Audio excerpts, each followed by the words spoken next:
आपल्या सगळ्यांना मार्गदर्शन करण्यासाठी या ठिकाणी उपस्थित असलेले राज्याचे लाडके मुख्यमंत्री आदरणीय देवेंद्रजी फडणवीस साहेब,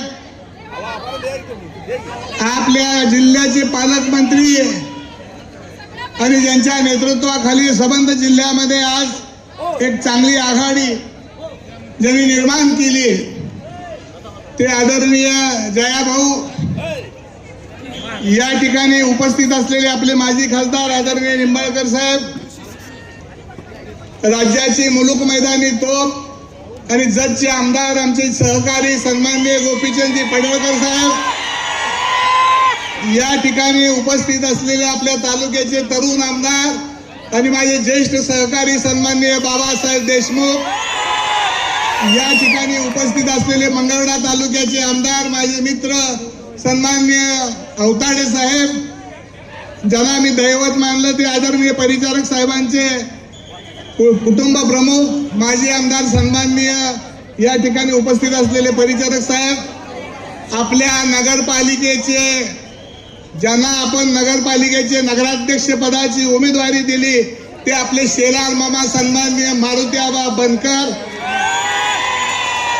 या ठिकाणी उपस्थित असलेले माननीय भाजपचे अध्यक्ष चेतनसिंह केदार, आपले सगळ्यांचे सहकारी सन्माननीय बाळासाहेबजी एरंडे आणि करमाळ्याहून या ठिकाणी आवर्जून उपस्थित असलेले करमाळ्याचे आमदार माननीय आबा, मी फार वेळ घेत नाही साहेब, आपण सांगोल्याला आलात, सांगोलेकरांच्या खूप मोठ्या अपेक्षा या निमित्तानं या ठिकाणी मी आपल्याला सांगणार आहे। सांगोला शहराच्या मध्यभागी या विकासाच्या दिशेनं कचरा डेपो आहे, त्या डेपोचं स्थलांतर आदरणीय पालकमंत्री महोदय आम्हाला त्या ठिकाणी बाहेर करून पाहिजे, ती सांगोले शहराची आमची प्रमुख मागणी आहे। सांगोल्याला चिंचोली नावाचा तलाव आहे, तो निरा उजवा कालव्याचा टेल टँक करून सांगोल्याच्या पूर्व भागाला आम्हाला पाणी मिळालं पाहिजे, ही आमची अतिशय प्रमुख मागणी आहे। आदरणीय मुख्यमंत्री महोदय साहेबांना मी विनंती करेन की साहेब, आमच्यामध्ये 2 झोपडपट्ट्या आहेत, त्या झोपडपट्ट्या म्हाडाच्या तत्वाखाली त्यांचं पुनर्वसन करून आपण द्यावं, ही आमच्या सांगोलेकरांची अतिशय महत्वाची मागणी आहे। सांगोला शहरामध्ये जे आमचे सगळ्यांचे थोर पुरुषांचे पुतळे आहेत, आदरणीय पालकमंत्र्यांच्या बरोबर चर्चा झालेली आहे, मी आता सगळी नावं घेत नाही, परंतु त्या सगळ्यांच्या पूर्णाकृती पुतळे त्या ठिकाणी बसवून मिळावेत, ही एक आमची या ठिकाणी मागणी आहे। सर, सांगोला तालुक्याला एक थोर अशी परंपरा आहे, या तालुक्यामध्ये आतापर्यंत 6 आमदार या तालुक्याने दिले। कैलासवासी राऊत मामा होते गांधीवादी, त्यांच्या कारकिर्दीमध्ये अतिशय चांगल्या पद्धतीचं काम झालं। त्यानंतर आदरणीय ज्यांनी विश्व रेकॉर्ड केलं ते आदरणीय गणपतरावजी देशमुख साहेब, त्यांनी विधानसभेचं प्रतिनिधित्व केलं।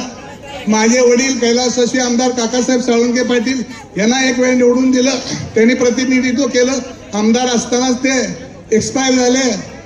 त्यानंतर आपल्या राज्याचे जे स्वतःला राजे समजतात ते आदरणीय शहाजी बापू यांना सुद्धा साहेब 2 वेळा निवडून दिलं आणि आता सन्माननीय बाबासाहेबांना निवडून दिलं। पण मी टीका टिप्पणी आज जास्त करणार नाही, परंतु साहेब मी आपल्याला एवढंच सांगेन की या तालुक्यामध्ये आपण भरभरून ज्या ज्या वेळेला जी मागणी केली त्या वेळेला मी सगळ्यात महत्वाचं, आम्हाला सगळ्यात चांगला आपला निर्णय कोण असेल तर जयाभाऊ आम्हाला पालकमंत्री दिले, ती आमच्या जिल्ह्याच्या आणि तालुक्याच्या दृष्टीने अतिशय महत्वाची बाब आहे। आणि म्हणून मी या निमित्तानं सांगेन की बापू माझ्यावर बरीच टीका टिप्पणी करायला लागलेली, आबा खोटं बोलतो, तर तालुक्याला माहित आहे कोण खरं बोलतोय कोण खोटं बोलतोय। मी साहेब प्रामाणिकपणाने या तालुक्याची सेवा केली, 25 वर्ष माननीय आमदार गणपतराव देशमुख साहेबांच्या बरोबर होतो, वडिलाचं आणि मुलाचं माझं त्यांचं नातं होतं, तात्विक मतभेद झाले, मग माननीय शहाजी बापूंना मदत करायची ठरवलं आणि मुंबईला पाठवलं, पण त्यांच्याबरोबर एक गडी आहे दुसरा जोडीदार, त्याला जरा जास्त जुळल्यासारखं वाटलं, पण तुम्हा सगळ्या मंडळीला माहित आहे दीपक आबाला मुंबईला पोहोचवता येतं तसं घरी सुद्धा बसवता येतं, हे निश्चितपणाने या निमित्ताने मी सांगेन। साहेब, कालची विधानसभेची निवडणूक झाली, मी बाबासाहेबांना सुद्धा एक सल्ला देणार आहे तुमच्या साक्षीने जयाभाऊ, या ठिकाणी निवडणूक झाली. निवडणुकीमध्ये आम्ही 3 उमेदवार होतो. शेतकरी कामगार पक्षानं बाबासाहेबाला मतं दिली, 1,00,000-1,25,00,000 मतं त्यांना पडली. शहाजी बापूला आमच्या 90,000 मतं पडली.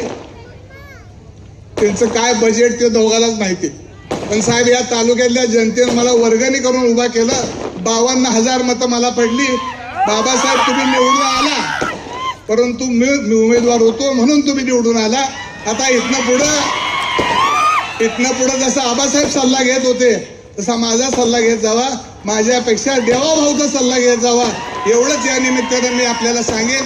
फार वेळ न देता साहेब, जेवढ्या मागण्या आपण सांगितलेल्या आहेत, आपला शिलेदार इथं खंबीर आहे जयभाऊ सरकार. आणि त्या निमित्तानं आम्हाला एवढं आपल्याकडून तुमच्याकडून अपेक्षा आहेत सगळ्या सांगोल्याच्या जनतेच्या. जे मागितलं, इथं खासदार साहेब आहेत, जेवढं पाणी मागितलं साहेब तुम्ही खासदार साहेबाच्या रूपानं आमच्या सांगोल्याला सुजलाम सुफलाम केलं, त्यामध्ये आपला हे मोलाचा वाटा आहे. त्यामुळे आम्ही कधीही हे विसरणार नाही. दुसरी एक छोटीशी चर्चा सांगेन. मी आता कुठल्या पक्षात नाही. मी जयभाऊ मला म्हणले, आबा काय करायचंय? म्हणलं ते तुमचं तुम्ही ठरवा. माझी नुसती चर्चा सुरू झाल्याबरोबर लय जणांनी देव पाण्यात घातले. का घातले, कसे घातले मला माहित नाही. पण मी एवढंच सांगेन भाऊला, सांगोल्यामध्ये कमळ फुलावं एवढी दीपक आबाची इच्छा आहे आणि भविष्य काळामध्ये ती पूर्ण केल्याशिवाय आधी राहणार नाही. एवढा शब्द या निमित्तानं आपल्याला देतो. आपण आलात त्याबद्दल तालुक्याच्या वतीनं मी आपल्याला मनापासूनच्या स्वागत करतो, शुभेच्छा देतो. आणि आपल्या बनकर आबांचं चिन्ह आहे कमळाचं.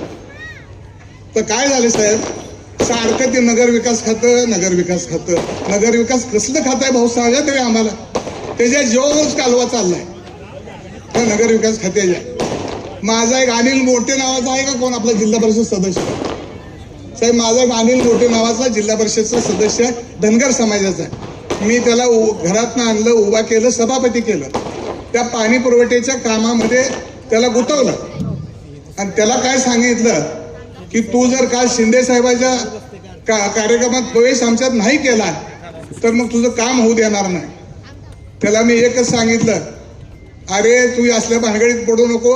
मास्तर त्याचा असेल पण तू हेड मास्तर माझा, एवढं तू ध्यानात ठेव. तू असल्या नादाला आता इथनं लागायचं बंद कर. तू ह्याला बोलो त्याला बोलो, नादाला लाव.